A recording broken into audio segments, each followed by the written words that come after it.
Doctor ortho Ayurvedic oil and capsule, अब दर्द भी घुटने टेकेगा। महिलाओं के पक्ष में बोले सीएम धामी। महिलाओं की उपलब्धियों की सराहना की, कहा महिलाएं बन रही आत्मनिर्भर। कांग्रेस अध्यक्ष मल्लिकार्जुन खड़गे के उत्तराखंड दौरे पर सियासत हुई तेज। बीजेपी ने दौरे को करार किया फ्लॉप। कहा इतराने के बजाय हकीकत स्वीकारे कांग्रेस। चंपावत में आजादी के जश्न की भव्य तैयारी। डीएम ने कसी कमर। स्वतंत्रता सेनानियों का होगा सम्मान, एक पेड़ मां के नाम अभियान के तहत होगा पौधारोपण। उत्तराखंड के 12 जिलों में बाढ़ का खतरा। फ्लैश फ्लड को लेकर सरकार ने जारी किया अलर्ट। उत्तरकाशी में लैंडस्लाइड, देहरादून में घरों में घुसा पानी।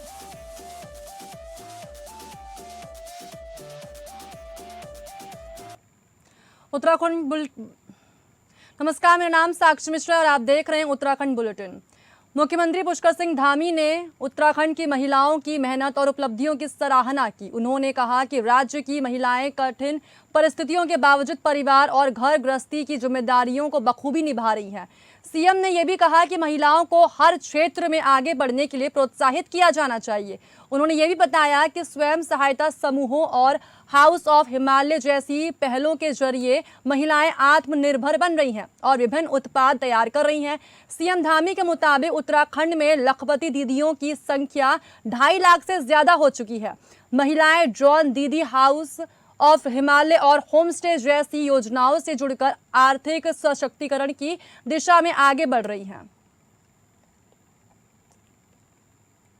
देखिए, हमारी महिलाएं उत्तराखंड की बहुत मेहनती हैं। बहुत चुनौतीपूर्ण जीवन होने के बावजूद भी बहुत अच्छे अच्छे काम उनके द्वारा होते हैं। परिवार भी चलाती हैं, घर भी चलाती हैं।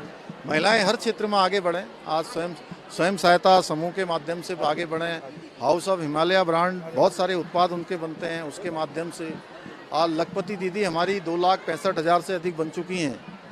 आज ड्रोन दीदी, लखपति दीदी, हाउस ऑफ हिमालय और होम स्टे, आज इन क्षेत्रों में आज महिलाएं बढ़ चढ़ करके भाग ले रही हैं। हमारा प्रयास है शिक्षण, प्रशिक्षण, उनकी ट्रेनिंग और मुख्यमंत्री उद्यमशाला इनक्यूबेटर्स जो हमारे हैं उनमें महिलाओं को प्राथमिकता मिले। अब बढ़ते हैं अगली खबर की ओर। देहरादून में बीजेपी के प्रदेश मीडिया प्रभारी मनवीर सिंह चौहान ने कांग्रेस पर निशाना साधते हुए कहा कि पार्टी अपने राष्ट्रीय अध्यक्ष मल्लिकार्जुन खड़गे के हालिया दौरे को लेकर वास्तविकता स्वीकारने के बजाय बीजेपी और सुरक्षा एजेंसियों पर आरोप लगा रही है। उन्होंने ये भी कहा कि कांग्रेस जनता का विश्वास खो चुकी है और राजनीतिक हताशा के चलते कानून व्यवस्था से जुड़े अधिकारियों पर भी दबाव बना रही है। चौहान ने कांग्रेस प्रदेश अध्यक्ष गणेश गोदियाल और नेता प्रतिपक्ष यशपाल आर्य के पुलिस कार्यालय में प्रदर्शन को लोकतांत्रिक मर्यादाओं के खिलाफ बताया। उन्होंने ये भी कहा है कि सरकारी कार्यालयों को राजनीतिक शक्ति प्रदर्शन का मंच बनाना उचित नहीं है। एक नैरेटिव तैयार किया जा रहा है और पुलिस प्रशासन को टूल की तरह इस्तेमाल किया जा रहा है। मैं पूछना चाहती हूँ इन पुलिस के आला अधिकारियों से, जो आप फेसबुक खेल रहे हैं और सोशल मीडिया पर पोस्ट डाल रहे हैं, उस वक्त जुबान क्यों नहीं खुली जिस वक्त अजय भट्ट की मौजूदगी में लालकुआं विधायक मोहन बिष्ट और जिलाधिकारी के बीच में भयंकर टकराव देखने को मिला, जिस वक्त बंशीधर भगत ने तलब किया और थाने में धरना देकर बैठ गए और कप्तान के साथ मुंहजोरी करी और कोतवाल से माफी मांगने के लिए कहा।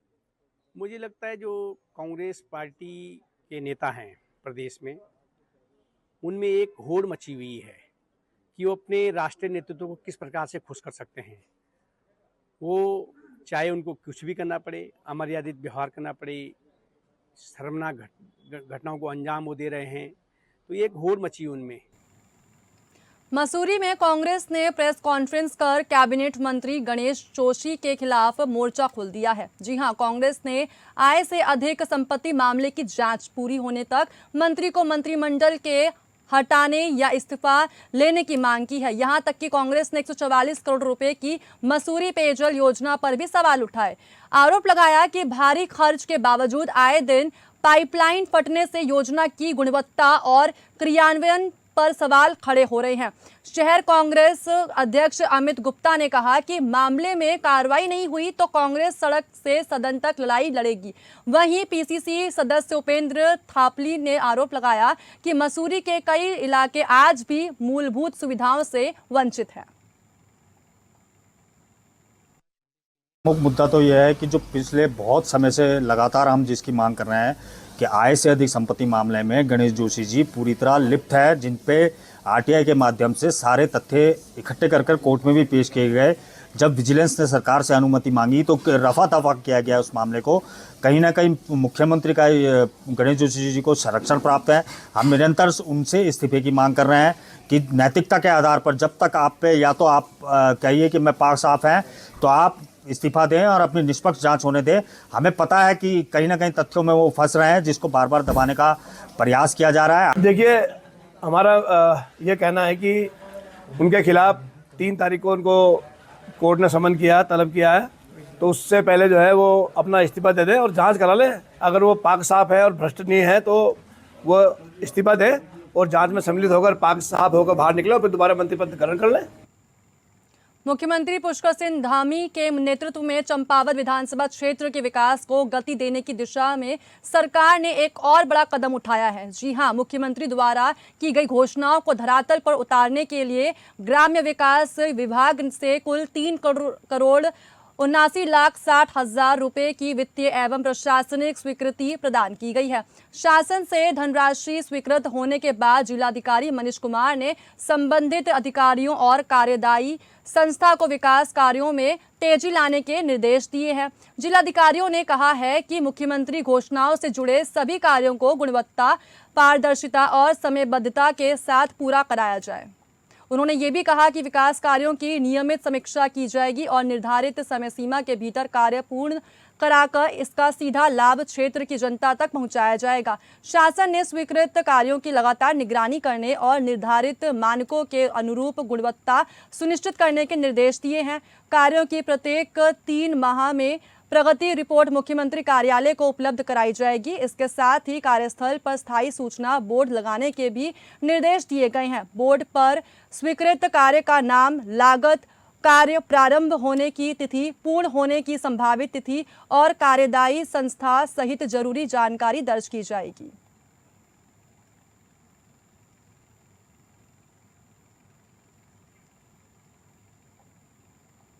चंपावत में स्वतंत्रता दिवस को भव्य गरिमा में और हर्षोल्लास के साथ मनाने के लिए चंपावत जिला प्रशासन ने तैयारियां तेज कर दी हैं। जिला कार्यालय सभागार में जिलाधिकारी मनीष कुमार की अध्यक्षता में आयोजित समीक्षा बैठक में स्वतंत्रता दिवस समारोह की तैयारियों को लेकर अधिकारियों को आवश्यक दिशा निर्देश जारी किए गए। जिलाधिकारी ने स्पष्ट निर्देश दिए कि 15 अगस्त को सुबह 9 बजे सभी सरकारी एवं गैर सरकारी कार्यालयों में ध्वजारोहण किया जाएगा। वहीं कलेक्ट्रेट परिसर में सुबह 9:30 बजे मुख्य ध्वजारोहण समारोह आयोजित किया जाएगा। समारोह में स्वतंत्रता संग्राम सेनानियों एवं उनके परिजनों को विशेष रूप से सम्मानित किया जाएगा। इसके साथ ही उत्कृष्ट कार्य करने वाले अधिकारियों एवं कर्मचारियों को भी सम्मानित किया जाएगा। स्वतंत्रता दिवस समारोह के अवसर पर एक पेड़ मां के नाम अभियान के तहत जिले भर में वृहद पौधारोपण कार्यक्रम भी आयोजित किया जाएगा। जिलाधिकारी ने अधिकारियों को कार्यक्रम में अधिक से अधिक जनभागीदारी सुनिश्चित करने के निर्देश दिए हैं। साथ ही स्वतंत्रता दिवस की पूर्व संध्या पर शहर के प्रमुख चौराहे पर देशभक्ति गीतों का प्रसारण किया जाएगा। युवाओं में खेल भावना को बढ़ावा देने के लिए जिला क्रीड़ा अधिकारी को क्रॉस कंट्री रेस आयोजित कराने के निर्देश भी दिए गए हैं।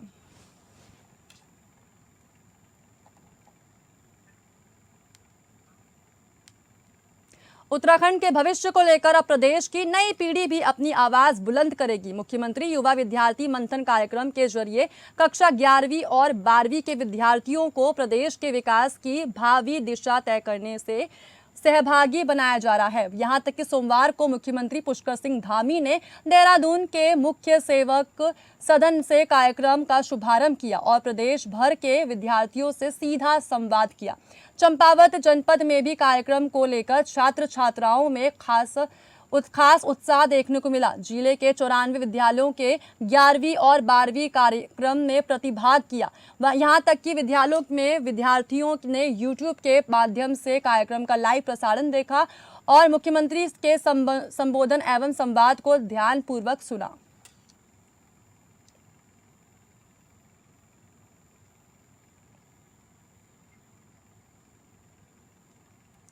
चंपावत में स्वतंत्रता दिवस के मद्देनजर जनपद चंपावत में हर घर तिरंगा अभियान को लेकर देशभक्ति का माहौल देखने को मिला।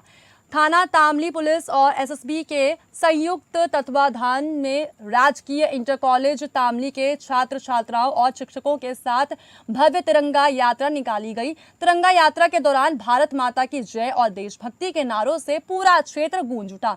पुलिस, एसएसबी जवानों, विद्यार्थियों और शिक्षकों ने हाथों में तिरंगा लेकर लोगों को राष्ट्रध्वज के सम्मान और हर घर तिरंगा फहराने के लिए प्रेरित किया। यात्रा के समय थाना तामली पुलिस ने छात्र छात्राओं एवं आमजन को साइबर अपराधों से बचाव, महिला सुरक्षा, नशा मुक्ति, नए आपराधिक कानून, बाल श्रम उन्मूलन और महिला संबंधी अपराधों के प्रति जागरूक किया। इसके साथ ही गौरा शक्ति ऐप की उपयोगिता के बारे में भी जानकारी दी। लोगों से अपील की गई कि साइबर ठगी या किसी संदिग्ध गतिविधि का सामना होने पर तत्काल पुलिस को सूचना दें।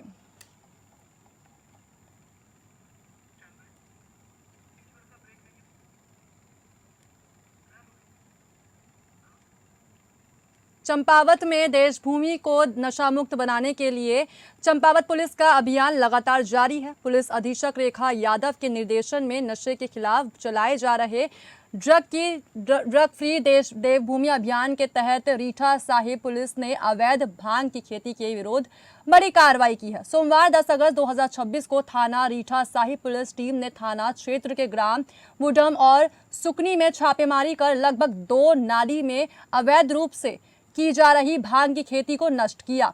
पुलिस की कार्रवाई से अवैध भांग की खेती करने वालों में हड़कंप मचा हुआ है। इस दौरान पुलिस ने ग्रामीणों को अवैध रूप से भांग की खेती न करने की सख्त हिदायत दी है। साथ ही नशे से होने वाले शारीरिक, मानसिक और सामाजिक दुष्प्रभावों के बारे में ग्रामीणों को जागरूक किया गया।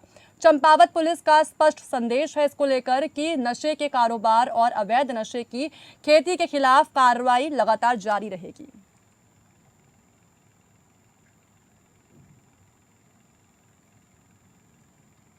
देवभूमि उत्तराखंड की धरती पर एक बार फिर आस्था, अध्यात्म और संस्कृति का अद्भुत संगम देखने को मिला। मुख्यमंत्री पुष्कर सिंह धामी ने चंपावत को पर्यटन के क्षेत्र में नई पहचान दिलाने के विजन और जिलाधिकारी चंपावत मनीष कुमार के निर्देशन में कैलाश मानसरोवर यात्रा के अंतिम दल को टनकपुर से अगले गंतव्य के लिए रवाना किया गया है। कुमाऊं मंडल विकास निगम के Sharda tourist rest house Tanakpur में 12 राज्यों से आए 44 सदस्यीय कैलाश मानसरोवर यात्रा दल का आत्मीय स्वागत किया गया। सावन के आखिरी सोमवार के पावन अवसर पर टनकपुर का शारदा टूरिस्ट रेस्ट हाउस आध्यात्मिक ऊर्जा से सरोवर नजर आया। यहां तक कि कैलाश मानसरोवर यात्रा पर निकले 12 राज्यों के 44 श्रद्धालुओं से भी रोहित विष्ट ने आत्मीय संवाद किया। उन्होंने यात्रियों की यात्रा व्यवस्थाओं और अब तक के अनुभवों की जानकारी ली और उनकी मंगलमय यात्रा की कामना भी की है।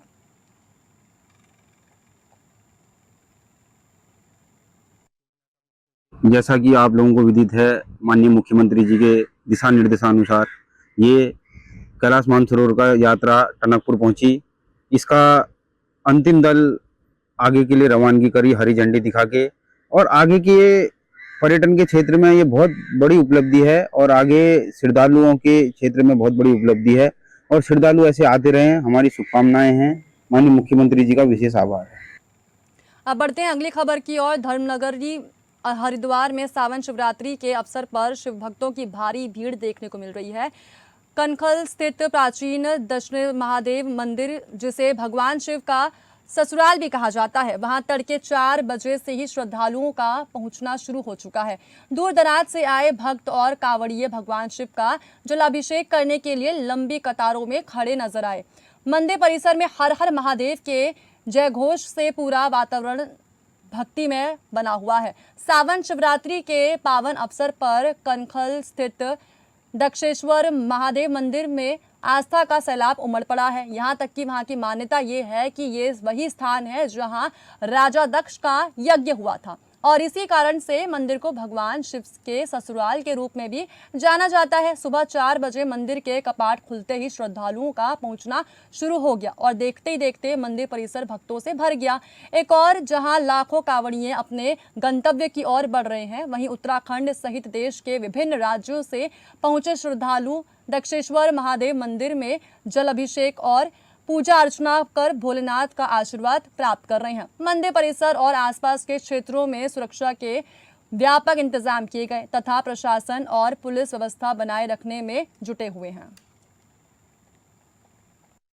भगवान की ससुराल है दक्ष प्रजापति जी का की पुत्री से शंकर जी का विवाह हुआ था, सती जी का, और उन्होंने एक भव्य आयोजन किया था यज्ञ का। वो उन्होंने शंकर जी को और पार्वती जी को निमंत्रण नहीं दिया, तो इसलिए यज्ञ में जो पार्वती जी आई वहाँ भी उनको लगा मेरा अपमान हो रहा है, तो यज्ञ हो रहा था उसमें यज्ञ कुंड में कूद के उन्होंने अपनी वो जान दे दी थी। तो वो हो गई थी सती जी और दक्ष प्रजापति जी का गर्दन काट दी थी शंकर भगवान जी ने क्रोधित होकर। उसके बाद उनको जीवन दान दिया और जीवन दान देने के बाद उन्होंने एक वरदान भी दिया कि सावन में, पूरे सावन में यहाँ पे रहूंगा। शंकर जी ने एक वरदान दिया कि मैं पूरे सावन यहाँ रहूंगा। मेरी चंपावत में मुख्यमंत्री पुष्कर सिंह धामी के सुशासन और त्वरित जनसंख्या निस्तारण के संकल्प के तहत जनता मिलन कार्यक्रम आयोजित किया गया। कलेक्ट्रेट सभागार में जिलाधिकारी मनीष कुमार ने दूर दराज क्षेत्रों से पहुंचे ग्रामीणों की समस्याएं गंभीरता और संवेदनशीलता से सुनी। कार्यक्रम में सड़क, पेयजल, भूमि, किसान सम्मान निधि, रोजगार, आर्थिक सहायता, राशन कार्ड, यहां तक कि बकरी पालन, सुरक्षा दीवार और साथ ही सोलर स्ट्रीट लाइट और गौशाला निर्माण सहित कुल 100 आवेदन और शिकायतें प्राप्त हुई।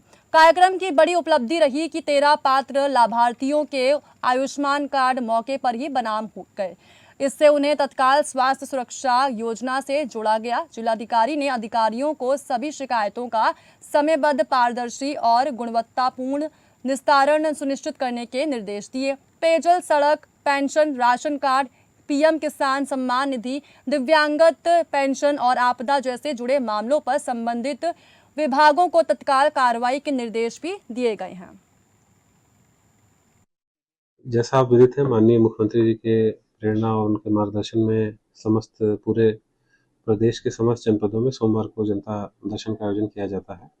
उसी क्रम में जनपद चंपावत में भी आज जनता दर्शन का आयोजन किया गया था। लगभग 100 के आसपास हमें प्रस्ताव, मांगे, अपेक्षाएं, शिकायतें प्राप्त हुई हैं, जिसमें मुख्य रूप से प्रधानमंत्री आवास, सड़कें और पेयजल की समस्या, कुछ जगहों पे जो स्थानीय आपके ज़मीन संबंधी वाद विवाद हैं, कुछ जगहों पे पेंशन और कुछ जो हमारे गरीब वर्ग से जो हमारे सम्मानित नागरिक हैं उनके द्वारा धनराशि की मांग, माननीय मुख्यमंत्री राहत कोष की व्यवस्था की मांग इसमें की गई है। तो इन सभी पे संबंधित अधिकारियों को दिशा निर्देश दिए गए हैं और साथ ही जो हमारे पुराने कार्य हैं उन पे जो पुराने जनता दर्शन में प्रस्ताव आए हैं उनकी भी समीक्षा की गई है और सभी विभागों से उसको एक समयबद्ध तरीके से निस्तारण करने का निर्देश दिया। देहरादून के तमक नाले के अत्यधिक उफान में आने के कारण जोशीमठ नीति मलारी हाईवे को जोड़ने वाला बीआरओ द्वारा हाल ही में निर्मित बैली ब्रिज बह गया है। इसके साथ ही नाले के पास खड़ी बीआरओ की एक गाड़ी कैंपर वाहन भी बाढ़ के तेज बहाव में बह गई। घटना के वक्त मौके पर मौजूद सीमा सड़क संगठन का एक हवलदार रैंक का कर्मी नाले की चपेट में आने से लापता बताया जा रहा है।